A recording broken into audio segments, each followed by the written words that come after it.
The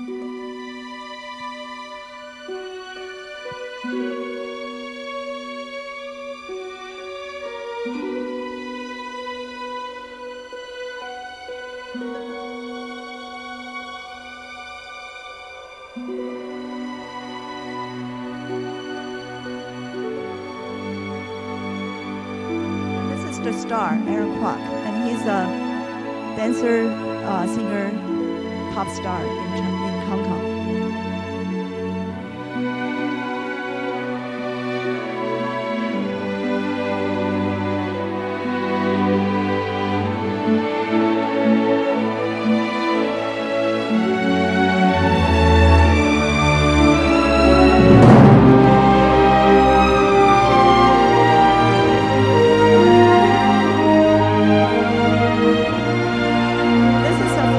Years building, so we couldn't shoot from inside. We had to build the structure. And this is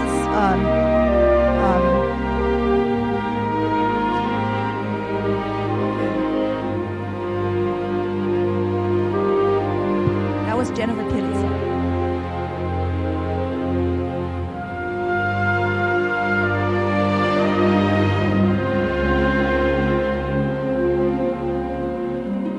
The abacus is actually shorter than the actual abacus.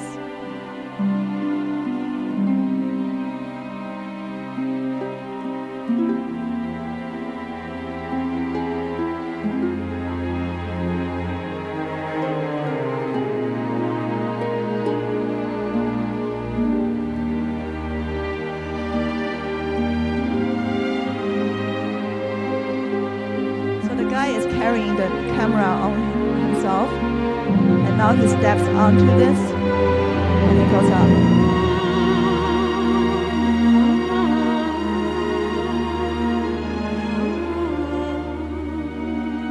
And this is the result.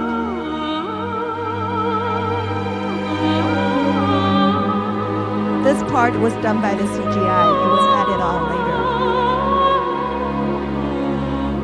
And now we move to a different house.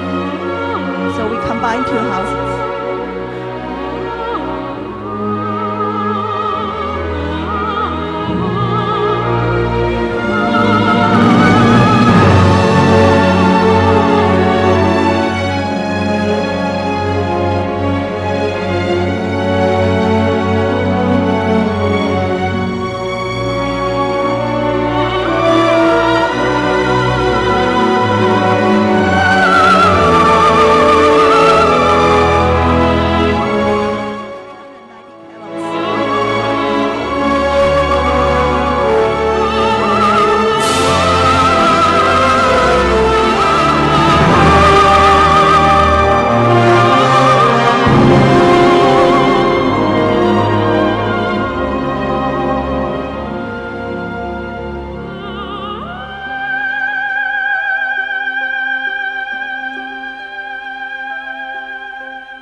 Yeah, these are collectors of sound. Oh, what happened?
I think there's something wrong with the DVD.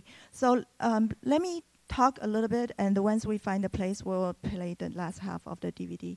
The reason that I will talk through just briefly about the merchants then. The reason that I kept saying that they have system. What is the system they established? They had the system of bonus, or what we would call today technical stock. So that started in the 15th century. They had the investors. To the end of the Qing dynasty, 40 to 60% of the profit of the bank goes to the employees, and the mid-range employee of the banks would have a salary plus bonus that is close to the prime minister of the country. So if you think about that, that's very, very similar to the Wall Street today. The other important element of their or system that they had was the system of good. It's coming back. Yeah, was the system of the CEO system.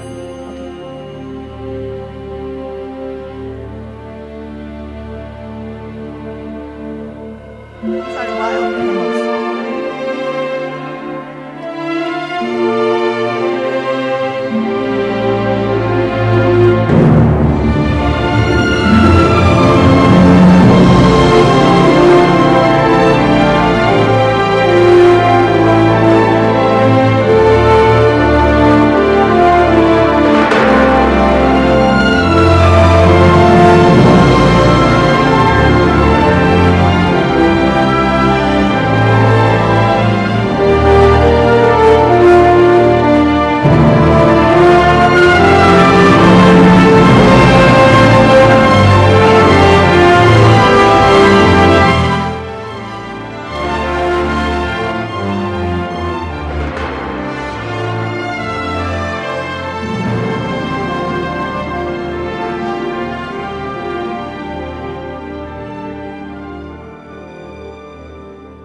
trail I was talking about. You see those boulders?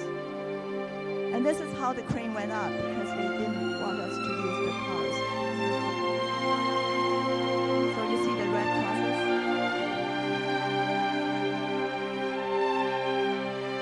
And this is after.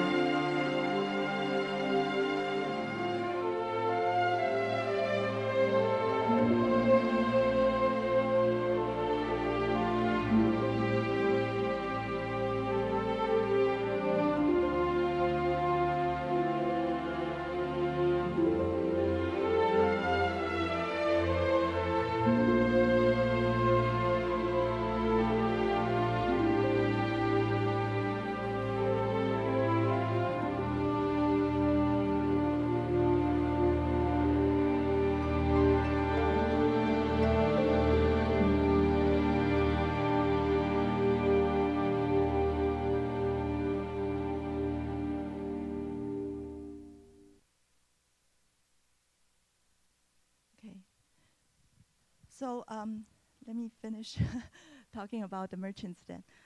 Yeah. So the other system that they had was the CEO system.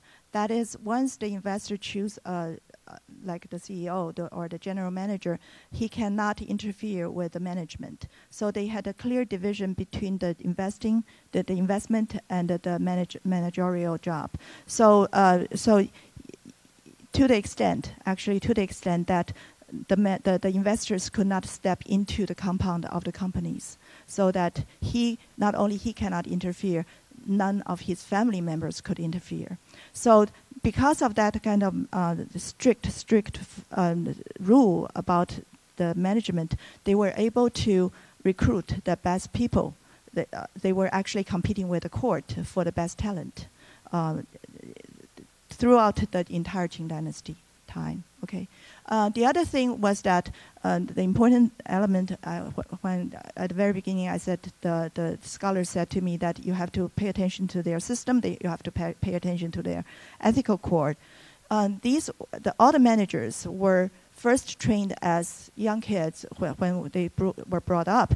They were brought up in the Confucian classics. They went through the study of the Confucian canon. A lot of them really had a choice by the time they're 12 or 13 years old to go for the official route, to go through the examination system in order to become officials, or to join the commercial banking system. So because of that kind of training or that kind of cultivation at a very, very early age, they had a very stringent rule that they go by in their business. So when, of course, they're merchants, so they have their trickeries. However, whenever there is a life and death decision, they tend to actually choose quite often against their own interest in order to take human cost into account. So those are the special characters of these merchants that I try to cover in the movie. Yeah. So I guess it's Q&A time. So yeah. It looked like you had hundreds of extras. I had 800 at the most. Yeah, at the most.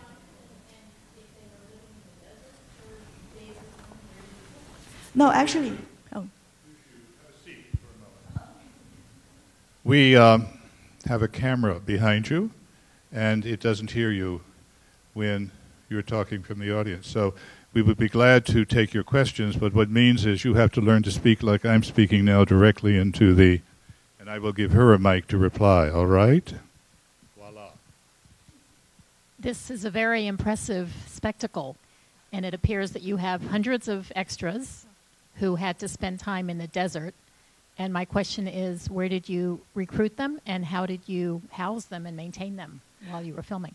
Actually, for the desert scenes, we don't have that many people.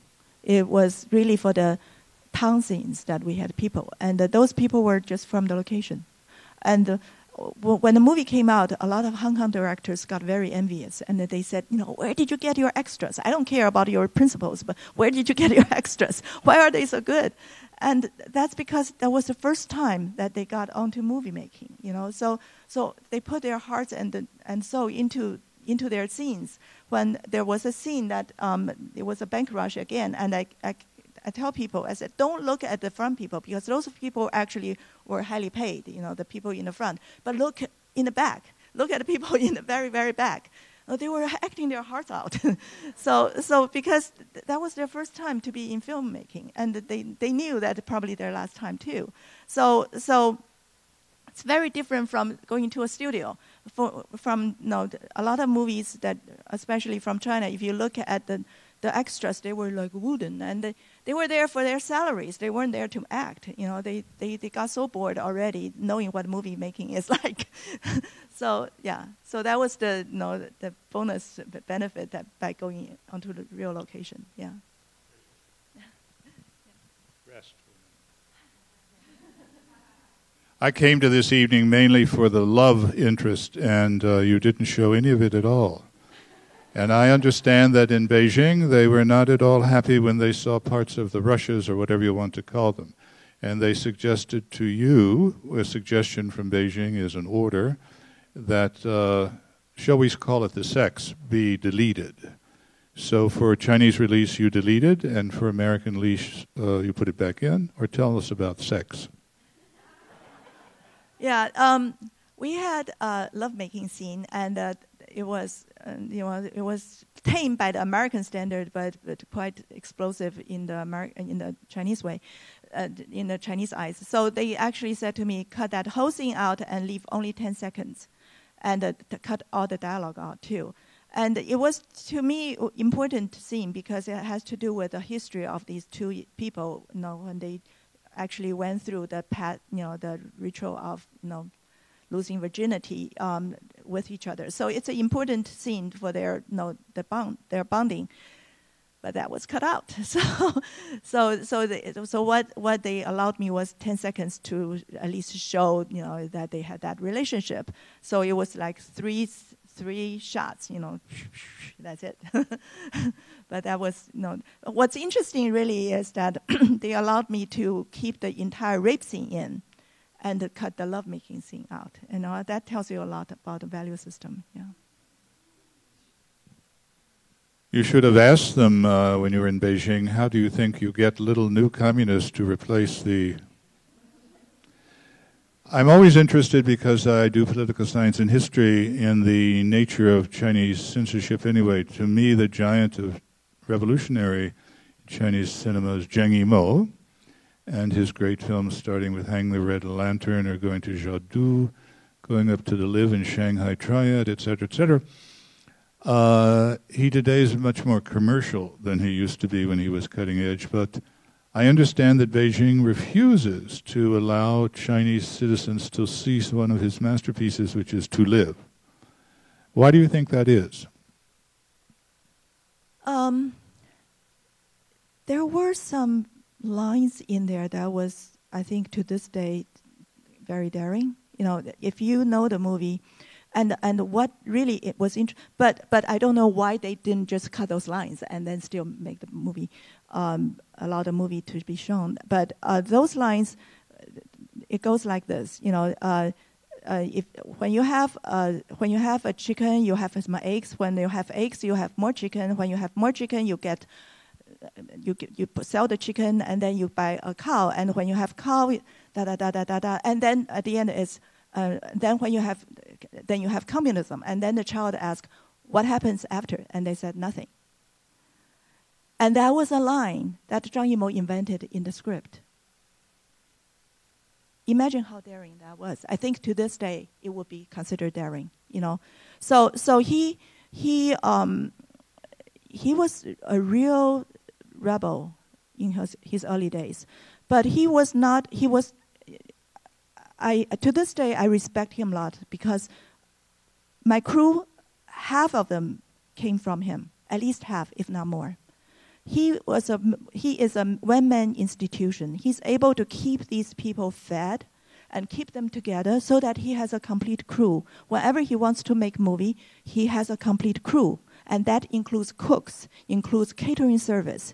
And then when people need to when he's not shooting, we can borrow his crew. So that is why I had such a nicely organized crew, because he was someone who held them together. By doing what? By doing commercial films. He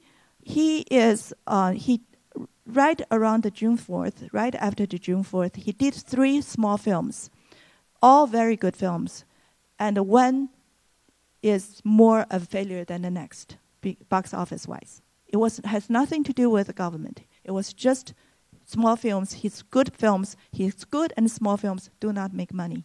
So at that point, he had to make a decision whether he still want to survive as a filmmaker or not.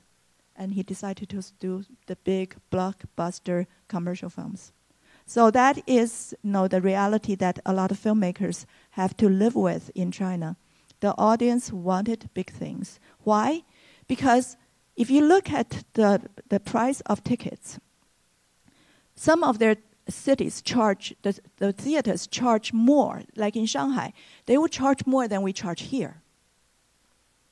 In Shanghai, they charge the equivalent of $15 to $16 per ticket going to see movies. So when people go to see movies, they look for extraordinary things because their TV dramas are very good. They have very well trained actors. They have very good writers. So their TV dramas are quite good. Why would people go to movies if they don't get to see something that is extraordinary? So you end up having to invent all these extravaganzas in order to please the audience, in order to get them in.